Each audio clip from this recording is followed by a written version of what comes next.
প্রতারণা ও জালিয়াতির অভিযোগে দায়ের করা মামলায় সময় টেলিভিশনের সাবেক ব্যবস্থাপনা পরিচালক আহমেদ জোবায়েরের জামিন আবেদন নামঞ্জুর করে কারাগারে পাঠানোর নির্দেশ দিয়েছেন আদালত। একই মামলায় আত্মসমর্পণ করা অপর ৩ আসামির জামিন মঞ্জুর করা হয়েছে।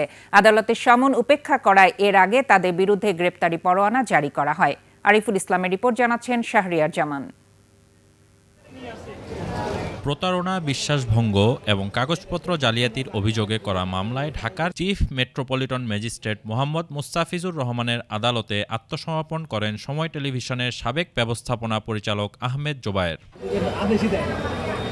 আত্মসমর্পণের পর জামিন আবেদন করলে আদালত তা নামঞ্জুর করে তাকে কারাগারে পাঠানোর আদেশ দেন। তবে একই ঘটনার আত্মসমর্পণকারী আহমেদ রাফিদ কাদের রিভু, শেখ মাহমুদ ইয়াসিন ও সানি চৌধুরীর জামিন মঞ্জুর করেন বিচারক। মামলার নথি অনুযায়ী প্রতারণা ও জালিয়াতির অভিযোগে আহমেদ জোবায়ের সহ ৬ জনের বিরুদ্ধে মামলা দায়ের করা হয়। গত ১০ মে আদালত অভিযুক্তদের বিরুদ্ধে সমন জারি করেন। ১৭ জুন সশরীরে অথবা আইনজীবীর মাধ্যমে আদালতে হাজির হয়ে জবাব দেওয়ার নির্দেশ দেওয়া হয়। কিন্তু নির্ধারিত তারিখে কেউ আদালতে উপস্থিত না হওয়ায় গত ১৭ জুন তাদের বিরুদ্ধে গ্রেপ্তারি পরোয়ানা জারি করেন বিচারক।